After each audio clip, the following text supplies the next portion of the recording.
वसुदेव सुतम देवम कंस चाणूरमर्दनम देवकी परमानंदम कृष्णम वंदे जगत गुरु कृष्णम वंदे जगत गुरु।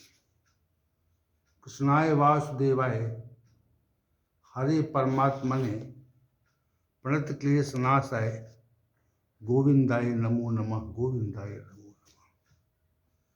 आज हम सभी पुनः भगवत गीता के इस ज्ञान सत्र में उपस्थित हैं और अध्याय संख्या 2 और श्लोक संख्या 23 और 24 पर चर्चा हो रही है। इस संबंध में विगत एक सत्र संपादित हो चुका है, आज दूसरा सत्र है। श्री भगवान ने जीवात्मा के गुणों का वर्णन किया और कहा, नैनम छिदन शस्त्राणि नैनम दहति पावका न चैनम क्लेदयन्त्यापो न शोषित मारुता अछेद्योयम दाह्योयम क्लेद्यो से शोष एव च नित्या सर्वगता स्थारुण चलोयम सनातना। श्री भगवान ने कहा, शस्त्र जीवात्मा को नहीं काट सकते, अग्नि जला पाने में सक्षम नहीं है, जल जीवात्मा को गीला नहीं कर सकता और वायु जीवात्मा को सुखा नहीं सकती। जीवात्मा अछेद्य है, अदाय है, अक्लेद्य है और अशोष्य है। जीवात्मा नित्य है, सर्वगत है, अचल है, स्थिर है, स्थिर स्वभाव वाला है और सनातन है। यह तथ्य श्री भगवान ने प्रस्तुत किया। तो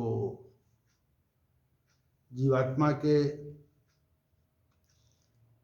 4 गुणों का वर्णन श्लोक संख्या 23 में है और 5 गुणों का वर्णन श्लोक संख्या 24 में है।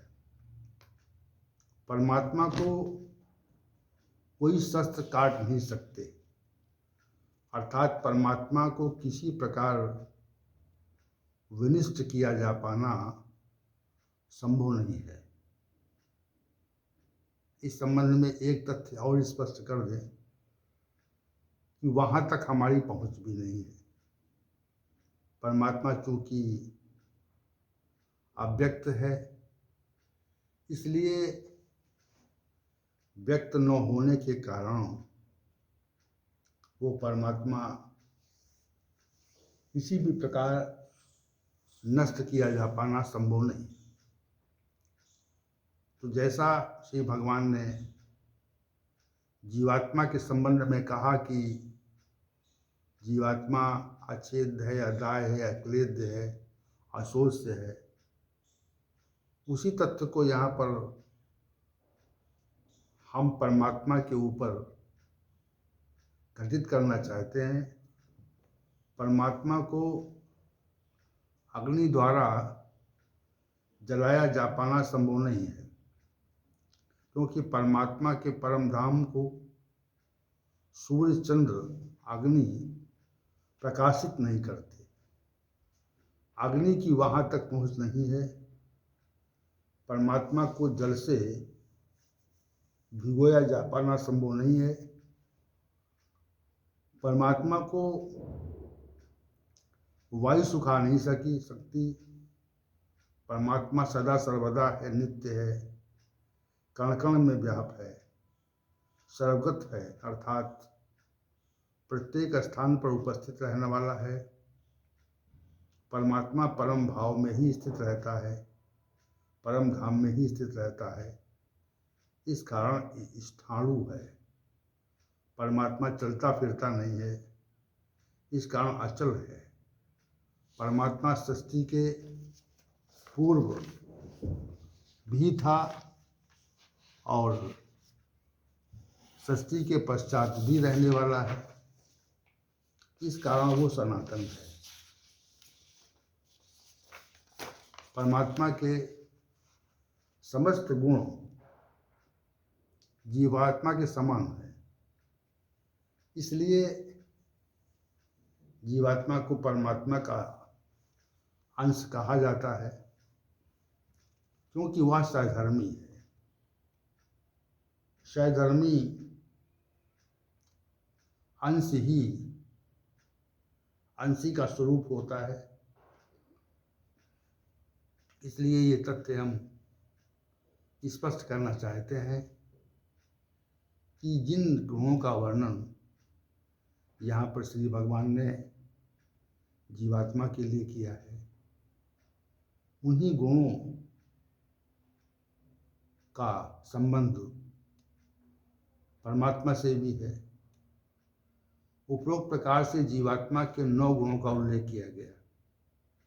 इन पर आप गहनतापूर्वक विचार करें। श्री भगवान ने पहले उसे अच्छेद्य कहा, जिसका अर्थ है जीवात्मा को शस्त्र नहीं काट सकते। महाभारत के युद्ध में मरने मारने की स्थिति है। इस कारण श्री भगवान ने पहले ये कह दिया कि जीवात्मा सभी में है। उसे कोई भी शस्त्र जो इस युद्ध में उपस्थित हैं, वे उसका कोई नुकसान नहीं कर सकते। जो शस्त्र हमारे सम्मुख हैं, हमारे पास हैं, उनमें इतनी सामर्थ्य नहीं है कि वो जीवात्मा का विनाश कर सकें। और वैसे ही जीवात्मा जिस शरीर में है, उसका तो विनाश हो सकता है, और शरीर के विनाश होते ही जीवात्मा बाहर निकल जाती है। किसी भी शस्त्र की पहुंच जीवात्मा तक नहीं है। शरीर तो कट सकता है, परंतु इससे जीवात्मा को कोई ही हानि नहीं हो सकती। अच्छेद पद के प्रयोग में हमें इसी भाव का ग्रहण करना चाहिए। जीवात्मा के अदाह्य गुण का अभिप्राय स्पष्ट है। इस शरीर को, या जितने भी शरीर इस पृथ्वी पर हैं, उन्हें अग्नि जला देती है तो भी जीवात्मा उससे जलती नहीं। जैसे शरीर जलकर भस्म होगा, जीवात्मा बाहर निकल जाएगी। इसलिए जीवात्मा अदाह्य है। अक्लेद गुण से जीवात्मा का वो गुण प्रकट होता है। यदि शरीर को जल में डुबा दें और जल में डूबने से शरीर विनिष्ट हो जाए, तो भी ऐसी स्थिति में जीवात्मा शरीर से बाहर हो जाएगी।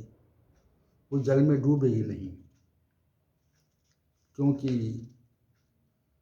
वो अशोष्य है। जीवात्मा के अशोष्य गुण से स्पष्ट होता है कि वायु के बहुत प्रयत्न के पश्चात भी वह जीवात्मा अन्य पदार्थों की तरह वायु के प्रभाव से सुखाई नहीं जा सकती।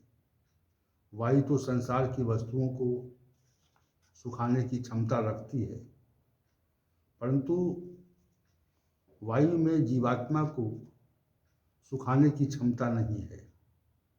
इसलिए अदाह्य, अक्लेद, अशोष्य, ये तीनों गुण भी अच्छेद गुण की तरह विशिष्ट हैं। अदाह्य का अभिप्राय स्पष्ट है कि अग्नि की सामर्थ्य नहीं है कि उसे जला दे। अग्नि तो शरीर को जला देती है, परंतु अग्नि में ये गुण नहीं है कि वो जीवात्मा को जला पाए।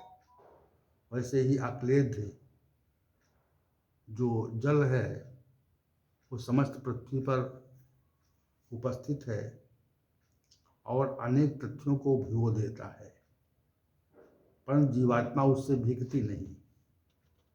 इसी प्रकार अशोष्य गुण को भी स्पष्ट किया है। तो अग्नि, वायु और जल, इन तीनों में जो सामर्थ्य है वह केवल शरीर के लिए है, जीवात्मा का उससे कोई संबंध नहीं है। इसी तथ्य को स्पष्ट करने के लिए श्री भगवान ने जीवात्मा के अछेद्य, अदाह्य, अक्लेद्य और अशोष्य गुणों का निरूपण किया है। तो आज का सत्र हम समाप्त करते हैं और कल भी हम इसी पर चर्चा करेंगे। ओम सहनावतु सहनौ भुनक्तु सह वीर्यं करवावहै तेजस्विनावधीतमस्तु मा विद्विषावहै। ओम शांति शांति शांति।